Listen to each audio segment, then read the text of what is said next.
हाँ तो बच्चों, हमने अपनी पिछली क्लास जो थी उसमें हमने कुछ बेसिक सूत्रों के बारे में जाना था और हमने आपसे कहा था कि आज से हम पार्ट 1 अपना स्टार्ट करेंगे। तो हमारा जो पार्ट 1 है वह है वास्तविक संख्याएं। ठीक है, वास्तविक संख्याएं वैसे तो हमने बहुत पहले ही पढ़ी हैं, लेकिन इसमें आपको फुल डिटेल से पढ़ाया जाएगा कि वास्तविक संख्या आखिर होती क्या है। तो सबसे पहले इस पाठ में एक प्रमेय आती है जो कि है यूक्लिड विभाजन प्रमेयिका, क्योंकि एक वैज्ञानिक थे यूक्लिड, उन्होंने ये प्रमेय बनाई थी, इसलिए उनके नाम पे है यूक्लिड विभाजन प्रमेयिका। सबसे पहले तो जान लेते हैं कि ये प्रमेयिका है क्या। ये मतलब प्रमेय में इन्होंने क्या दिखाया है। प्रमेय में ये कहते हैं कि दो घनात्मक पूर्णांक ए और बी दिए रहने पर, मतलब दो घनात्मक पूर्णांक ए और बी दिए रहने पर ऐसी अद्वितीय पूर्ण संख्याएं, मतलब बहुत सारी पूर्ण संख्याएं हैं, क्यू और आर विद्यमान है। मतलब ये जो है यहाँ पे क्यू आर लिखा है, क्यू और आर विद्यमान है कि ए बराबर बी क्यू प्लस आर। वैसे तो अद्वितीय का मतलब होता है एक, लेकिन मतलब ए और बी दिए रहने पर ये दो संख्याएं निश्चित दी हैं, तो यहाँ पर क्यू आर के मान बिल्कुल निश्चित होंगे। यदि यहाँ पर संख्याएं मतलब 3 से 4 दी हों तो यहाँ पर क्यू आर अद्वितीय के बजाय बहुत सारे हो जाएंगे।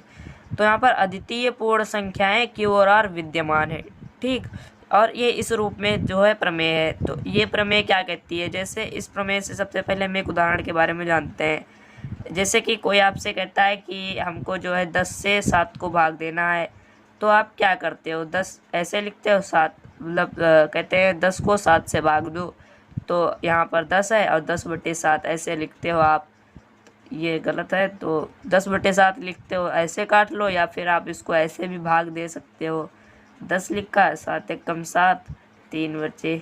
पर इन्होंने क्या कहा है कि इसको हमें इस रूप में लिखना है, मतलब ये प्रमेयिका इसी चीज़ की बनी हुई है। इसको हम कैसे लिखेंगे, देखिए, जो हमारा बड़ा नंबर होता है वो होता है सदैव ए। देखिए, ए और बी में जो बड़ा नंबर होगा उसे हम ए मानेंगे और जो छोटा होगा उसे बी मानेंगे।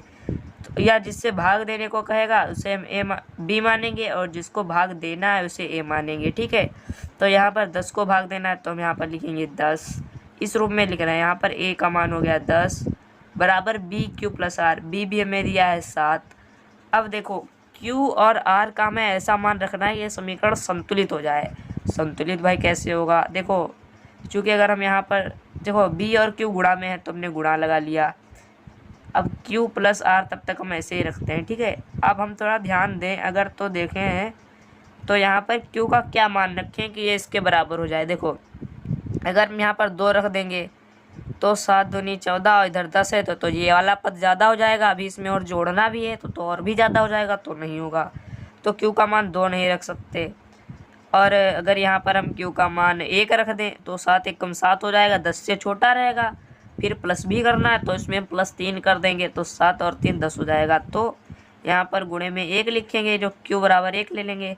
कहते हैं अद्वितीय पूर्ण संख्या, मतलब यहाँ पर 2 संख्याएं दी हैं तो यहाँ पर q का मान 1 ही हो सकता है और नहीं हो सकता।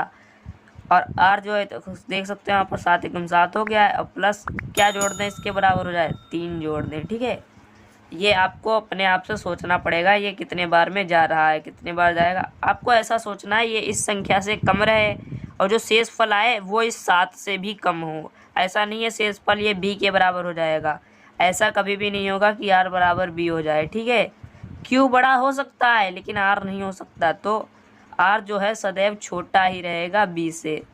ये आपको यहाँ पर याद रखना है। तो हमने आपको उदाहरण अभी तक बता दिया है। अब हम बात करते हैं आगे। तो हमने आपसे कहा था NCERT के बारे में भी हम आपको बताएंगे, उससे पहले हम आपको कुछ उदाहरण बताते हैं। तो मैं उदाहरण यहाँ पर लिख लेता हूँ, आपका टाइम बर्बाद नहीं करता हूँ। तो बच्चों, हमने अभी आपसे कहा था कि यहाँ पर ये यूक्लिड विभाजन प्रमेयिका है, तो हम देखते हैं इसका उपयोग होता है HCF में। अधिकतर मैंने आपको बताया कि हम इसका उपयोग जो है HCF लगाने में करते हैं, और कुछ संख्या होती है उनको सिद्ध करने में भी इसका उपयोग होता ही है। ठीक है, तो अब हम बात करते हैं अपने उदाहरण की। तो हमने यहाँ पर अपना उदाहरण लिख के रखा है, ये हमारा उदाहरण है, और इस उदाहरण में हम NCERT का पहला उदाहरण है ये। इस उदाहरण में हम इस प्रमेयिका के अच्छे से समझ जाएंगे। तो इस प्रमेयिका के बारे में बात करते हैं। इससे हमें इसका HCF निकालना है। इसमें यह भी दिया है कि हमें इसमें HCF निकालने में यूक्लिड विभाजन प्रमेयिका का प्रयोग करना है। ठीक है, तो हम इसमें यूक्लिड विभाजन प्रमेयिका का प्रयोग ही करेंगे। तो अब हम देखते हैं कैसे करेंगे। तो हमने आपको बताया था जो बड़ा होता है वो ए होता है और जो छोटा होता है वो बी होता है। तो 4052 और 12576 में से बड़ा है 12576, तो ए होगा 12576। और चूंकि 4052 छोटा है इसलिए बी का मान होगा 4052। ये हमने आपको बता दिया। अब इसको हम यूक्लिड विभाजन प्रमेयिका में जो है लगाएंगे। तो हम यहाँ पर लिखते हैं यूक्लिड विभाजन। राइटिंग बच्चों थोड़ा सा हो सकता है आपको, लेकिन फिर भी कोशिश कर रहा हूँ आपको समझ में आए।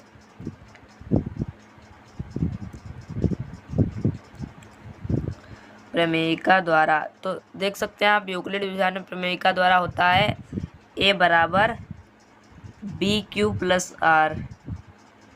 तो A equals to B Q plus R है। तो अब हम इसमें रखते हैं ए का मान, मतलब 12576 इक्वल्स टू 4052। अब साथ में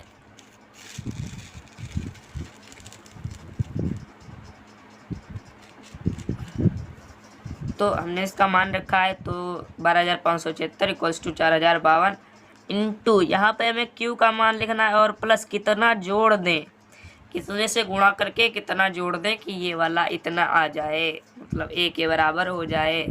तो ये हमें यहाँ पर निकालना है। तो यदि हम देखें तो ये हमारा 3 बार में जाएगा, क्योंकि 4 से गुणा करेंगे तो 4 से कुछ 16, तो इससे ज़्यादा हो जाएगा, तो 3 बार में जाएगा। तो हम इसकी साइड में गुणा कर रहे हैं, 4052 गुणे 3 कर रहे हैं, तो 3 दूनी 6, 3 25 चक्कू 12 और ये हो जाएगा 12156। तो यहाँ पर ये 3 बार में गया। अब 12156 है और ये 12576 है, तो इसको घटाएंगे तो यहाँ पर आ जाएगा 0 2 4, तो आ जाएगा 420। आप देख सकते हैं यहाँ पर 420 आ गया है। तो अगली स्टेप में हमें क्या करना है, इस बी को जो है हम ए बना लेंगे और आर को बी बना लेंगे। देखिए हम प्रमेयिका को इसको तब तक लगाएंगे जब तक आर बराबर 0 ना आ जाए। अब एक ही लाइन थोड़ी बार बार लगाएंगे, बी को बार बार ए मान लेंगे, आर को बार बार बी मान लेंगे, हर एक स्टेप के बदलने के साथ।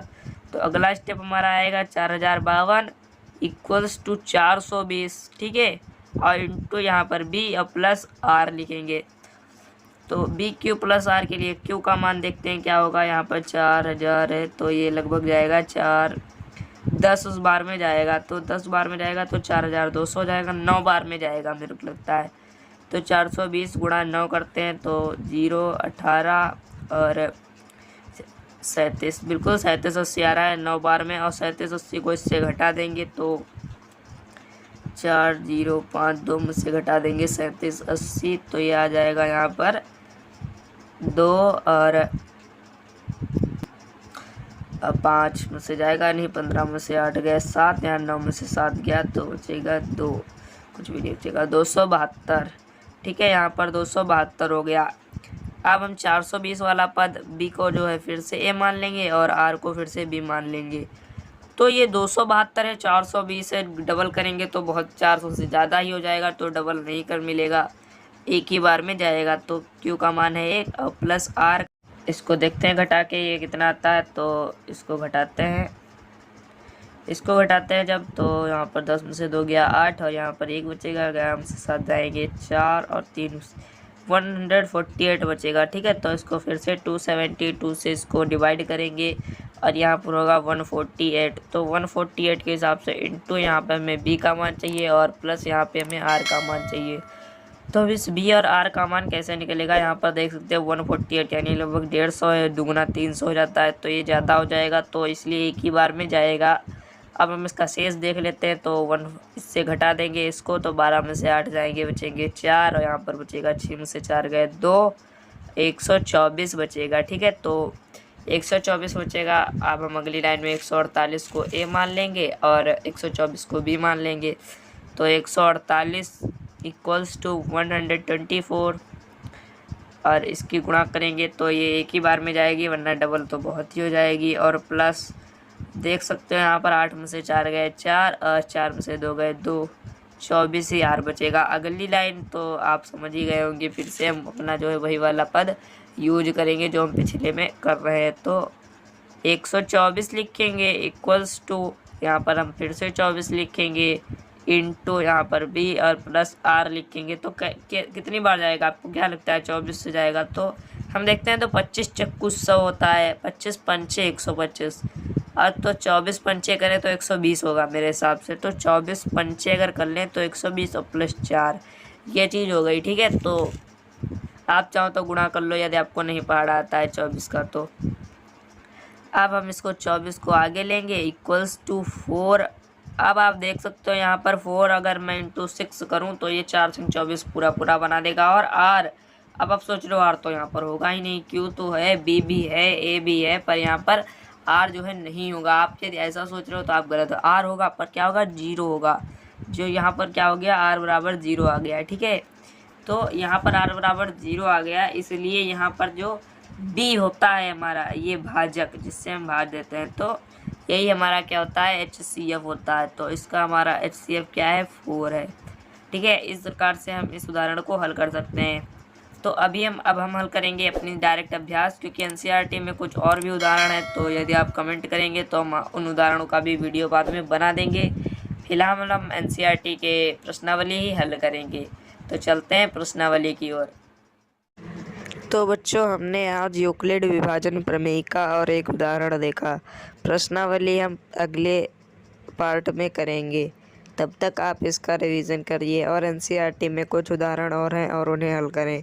और यदि आपको ये पसंद आ रही है तो please like, share and subscribe करें।